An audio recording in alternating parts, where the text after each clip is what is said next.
उन विषयों में जाना नहीं चाहता। आदरणीय अध्यक्ष जी, राष्ट्र के जीवन में कुछ महत्वपूर्ण पल आते हैं और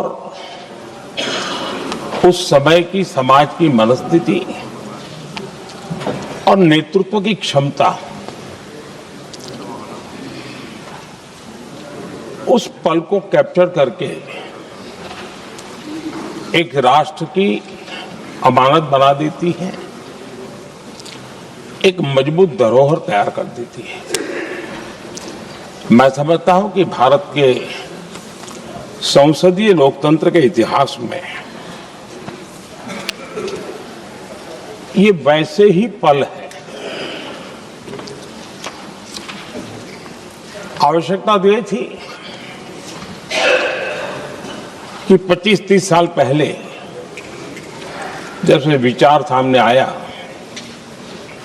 आवश्यकता महसूस हुई, हम इसको लागू कर देते और हम आज उसको काफी परिपक्वता तक पहुंचा देते हैं और आवश्यकता के अनुसार उसमें समय समय पर सुधार भी होते हैं और यही तो लोकतंत्र की ब्यूटी होती है। हमारी मदर ऑफ डेमोक्रेसी है, हमारी हजारों साल की लोकतंत्र की एक विकास यात्रा रही है और उस विकास यात्रा में एक नया आयाम जोड़ने का एक शुभ अवसर सदन के हम सभी साथियों को मिला है। और मैंने प्रारंभ में कहा है कि हम सब भाग्यवान हैं कि हमें ऐसे महत्वपूर्ण और देश की आधी आबादी को इस राष्ट्र निर्माण की नीति निर्धारण प्रक्रिया में हिस्सेदार बनाने का सौभाग्य मिल रहा है।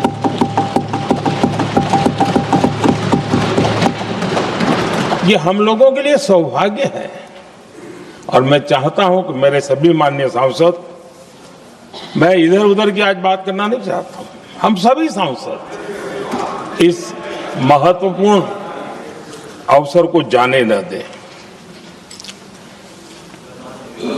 हम भारतीय सब मिल करके देश को नई दिशा देने जा रहे हैं। हमारी शासन व्यवस्था को संवेदनशीलता से भरने का एक सार्थक प्रयास करने के लिए जा रहे हैं। और मुझे विश्वास है कि इस मंथन से जो अमृत निकलेगा वो देश की राजनीति की भी उसके रूप स्वरूप को तो तय करने ही करने वाला है, लेकिन ये देश की दिशा और दशा भी तय करने वाला है। इतने महत्वपूर्ण मोड़ पर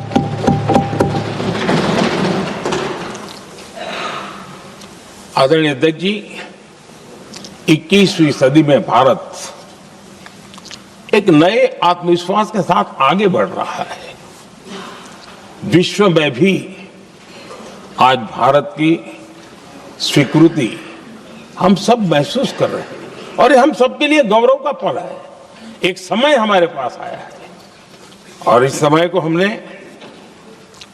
एक विकसित भारत के संकल्प के साथ जोड़ा है और मैं पक्का मानता हूं कि विकसित भारत का मतलब केवल उत्तम प्रकार के रेल, रास्ते, इंफ्रास्ट्रक्चर या कुछ आर्थिक प्रगति के आंकड़े, सिर्फ इतने से ही विकसित भारत की सीमित कल्पना वाले हम लोग नहीं हैं। हम चाहते हैं कि विकसित भारत जिसके नीति निर्धारण में साच अर्थ में सबका साथ सबका विकास का मंत्र समाहित हो देश की 50% जनसंख्या नीति निर्धारण का हिस्सा बने, ये समय की मांग है। हम पहले ही देरी कर चुके हैं।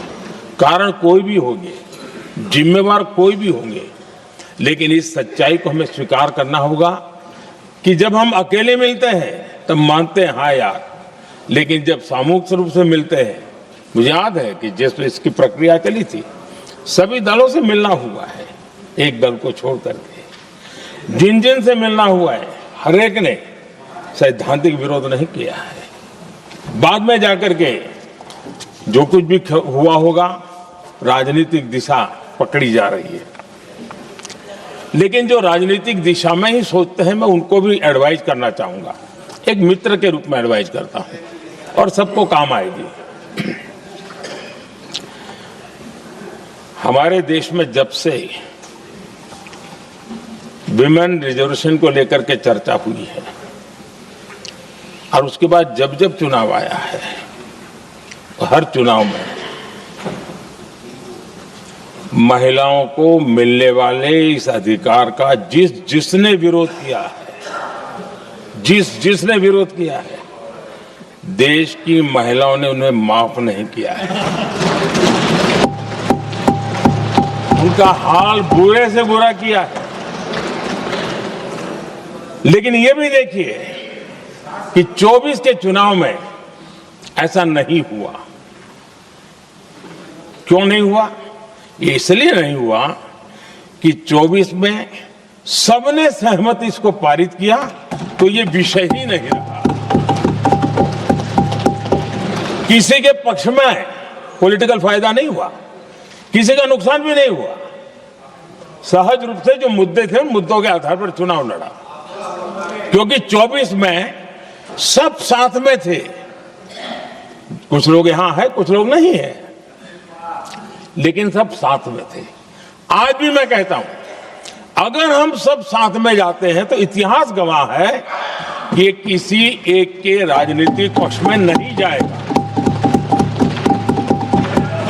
ये देश के लोकतंत्र के पक्ष में जाएगा, देश के सामूहिक निर्णय शक्ति के पक्ष में जाएगा और हम सब उसके यश के हकदार होंगे।